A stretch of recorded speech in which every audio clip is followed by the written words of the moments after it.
பிள்ளைங்களும் பெரியோர்களும் நல்லா ரசிச்சு சாப்பிடுற ஒரு பழம்தான் கொய்யாப்பழம். இதோட இலை நம்ம உடம்புல உள்ள கொழுப்பு ரொம்ப கூடிய சீக்கிரம் கம்மி பண்றதுக்கும் ரத்தத்துல உள்ள சர்க்கரையின் அளவு குறைக்கிறதுக்கும் ரொம்ப ஹெல்ப்ஃபுல்லான ஒண்ணு.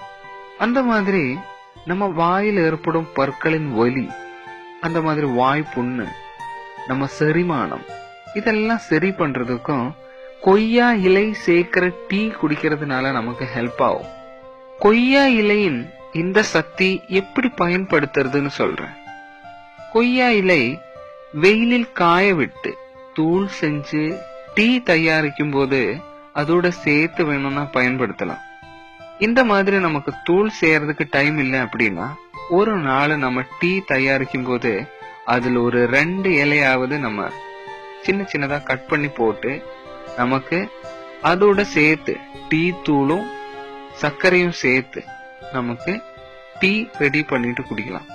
டெய்லி காலையிலும் சாயங்காலம் இப்படி சாப்பிடுறது உடம்புல உள்ள சர்க்கரையின் அளவா இருந்தாலும் சரி, பேட் கொலஸ்ட்ரால் தேவையில்லாம இருக்கிற கொழுப்பா இருந்தாலும் சரி, ரொம்ப கூடிய சீக்கிரம் சரி ஆகுறதுக்கு ஹெல்ப் ஆகும். ஒரு சிலருக்கு 1 மாதம் குடிக்கும்போது தான் அதோட ரிசல்ட் கிடைக்கும். உங்களுக்கு அதோட டேஸ்ட் பிடிக்கல அப்படின்னாக்க அதுல ஒரு இலை போட்டாலும் போதும். அதை விட்டா இனி ஒரு சொல்யூஷன் சொல்றது, ஒரு நாள் ஒரு 2 லிட்டர் தண்ணியில ஒரு 4-5 இலை போட்டு நல்லா குதிக்க வைத்து ஆறிய பிறகு அந்த தண்ணி பல நேரங்களில் குடிக்கிறதும் நம்ம உடம்புல உள்ள ப்ராப்ளம்ஸ், சுகர், கொலஸ்ட்ரால் அந்த மாதிரி இருக்கிற பிரச்சனைகள் சரி ஆகுறதுக்கும் அது ஹெல்ப் ஆகும். அந்த மாதிரி ஓவர் பாடி வெயிட் இருக்கிறவருக்கு அது கம்மி பண்றதுக்கும், சுகர் லெவல் கம்மி பண்றதுக்கும், பசி ரெடியூஸ் செய்யறதுக்கும் இது ரொம்ப ஹெல்ப்ஃபுல்லான ஒண்ணுதான் கொய்யா இலை போட்ட டீ. அந்த மாதிரி பாடியில உள்ள பேட் கொலஸ்ட்ரால் ரெடியூஸ் செய்யறதுக்கும் இது ஹெல்ப் ஆகும். இதுல ஆன்டி ஆக்சிடென்ட்ஸ் தாராளமா இருக்கு. அதனால தான் இந்த மாதிரி பெனிஃபிட்ஸ் எல்லாம் நம்ம பாடிக்கு கிடைக்கிறது. ஹார்ட் ப்ராப்ளம்ஸ் இருக்கிறவருக்கும் இது ரொம்ப ஹெல்ப்ஃபுல்லான ஒண்ணு. ஹை பிபி இருக்கிறவருக்கு அது ரெடியூஸ் செய்யறதுக்கும் கொய்யா இலை ஹெல்ப் ஆகும்.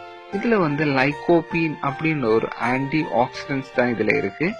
இது கேன்சரை வர சரி பண்றதுக்கு ஹெல்ப்பான ஒண்ணு. அந்த மாதிரி ஜப்பான்ல இருக்கிறவங்க அவரோட டயபெட்டிஸ் ப்ராப்ளம் ரெடியூஸ் செய்யறதுக்கு இந்த கொய்யா இலை ரொம்ப அதிகமா பயன்படுத்துறது. உங்களுக்கு ஏதோ டவுட் இருந்தா இங்க கமெண்டா போடலாம். உங்களுக்கு இந்த வீடியோ பிடிச்சிருந்தா லைக் கூட செய்யலாம்.